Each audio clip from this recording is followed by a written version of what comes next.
बेटा ये 0.32 बार है। बेटा अभी तक हमने जो सवाल करे थे इस तरीके के करे थे, 3 बार या 23.43 बार। तो दशमलव के बाद बार वाली संख्या थी और दशमलव से पहले बिना बार वाली संख्या थी। अब ये तीसरी टाइप के सवाल हैं जब हमें इनको p/q के फॉर्म में बदलना है।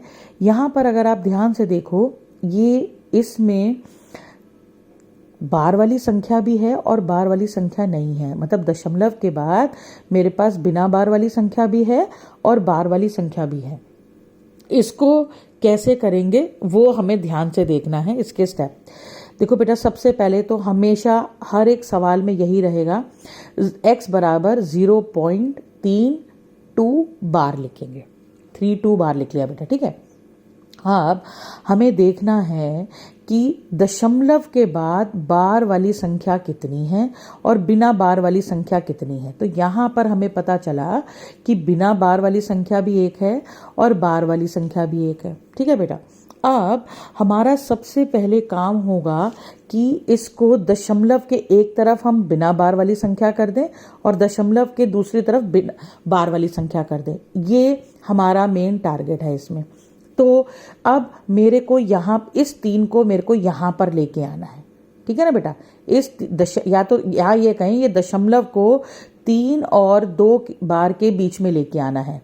तो हमें पता है कि इसको कूद लगानी है और वो भी सीधे हाथ को, तो हमने 10 से गुणा करना है।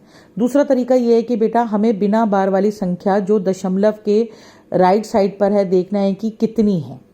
यहाँ इस प्रश्न में 1 है तो हम इक्वेशन 1 को 10 से गुणा करेंगे। अगर मान लो यहाँ पर बिना बार की संख्या 2 या 3 अगर 2 होती तो 100 से करते और अगर 3 होती तो 1000 से करते। तो अब हमने बिना बार वाली संख्या को हमने 10 से गुणा कर दिया। मतलब इस पूरी इक्वेशन को हमने 10 से गुणा कर दिया। ये इक्वेशन नंबर मेरी 1 है। तो बार वाली संख्या दशमलव के राइट साइड पर होगी और बार वाली बिना बार वाली संख्या दशमलव के लेफ्ट हैंड साइड पर होगी। तभी हम आगे सवाल सॉल्व कर पाएंगे। ये हमेशा याद रखना बेटा।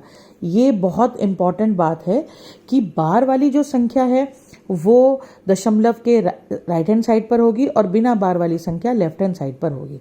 अब उसको करने के लिए हमने जो बिना बार वाली जितनी भी संख्या है उतने 10 या 100 से गुणा कर दिया। तो यहाँ पर हमारे पास 1 है तो मैंने 10 से इक्वेशन 1 को गुणा कर दिया। तो मेरे पास क्या आ गया, 10x बराबर 3.2। अब आपको जो मैंने बताया था, अब दशमलव 2 है ना। अब मैंने आपको पहले बताया था मेरे पास है 3.2 बार। मैंने आपको पिछले वीडियो में बताया है कि बीच में प्लस का निशान लगा देंगे। सिर्फ दशमलव से पहले प्लस का निशान लगा देंगे। कारण भी बता दिया कि 2.4 क्या है, 2 + 0.4। 3.52 क्या है, 3.52 ऐसे लिख सकते हैं बेटा, ठीक है। दशमलव से पहले और बाद वाली संख्याओं के बीच में निशान लगाना है। अभी आपको पिछली वीडियो में समझाया है कि दशमलव के नीचे कितनी संख्या, बार के नीचे कितनी संख्या है, 1। तो नीचे क्या आएगा, 1 9 आएगा और ऊपर वाली रकम वैसे की वैसे ही लिख देंगे। अब 10x बराबर कितना हो गया, मेरे पास 3 + 2/9 हर बराबर करने हैं, यानी 9 और 9 की गुणा ऊपर नीचे कर देंगे। तो ये हो जाएगा 27 + 2/9 यानी 29/9। अब बेटा यहाँ पर मेरे पास 10x था, क्यों आया था, ये ऊपर से आ रहा है तो ये ध्यान रखेंगे। तो x कितना हो जाएगा, 29/9 गुणा 10 यानी 29/90। तो इसका आंसर क्या आ गया, 29/90। एक सवाल की प्रैक्टिस इसकी और करते हैं बेटा। अब है मेरे पास 0.003 और 52 बार है। मतलब अब यहाँ पर हमें ध्यान देखना है कि बार वाली रकम 2 है और बिना बार वाली रकम 3 है। तो बिना बार वाली रकम 3 है तो हम 1000 से गुणा करेंगे। हमने यहाँ पर 1000 से गुणा कर दिया।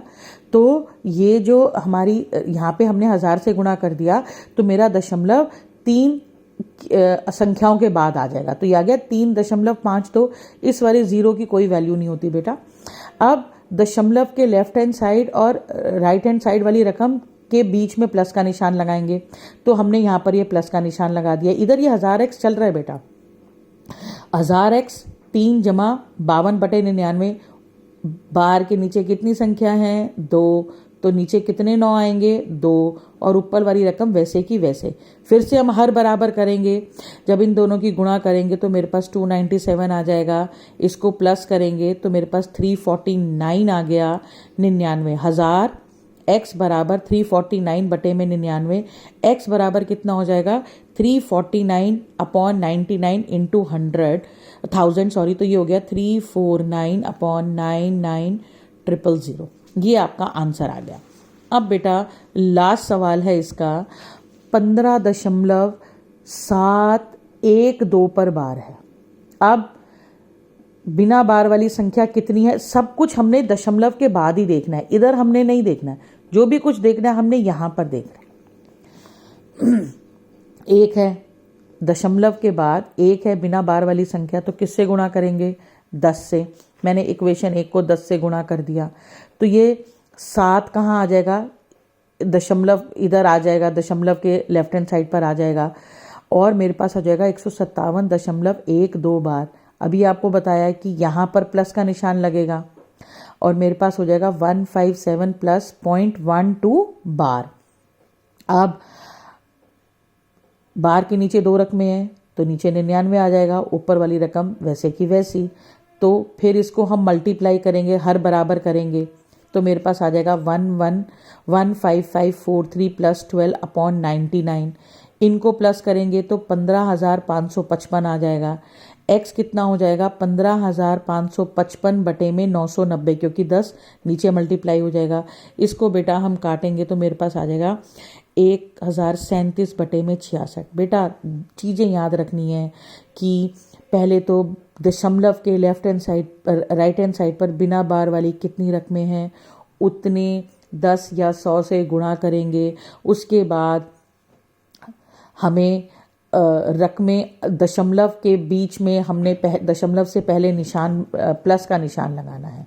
ये है ना मेरे पास रकम बेटा, तो हम कर देंगे इसको 157 प्लस 0.12 बार। ठीक है बेटा, ओके।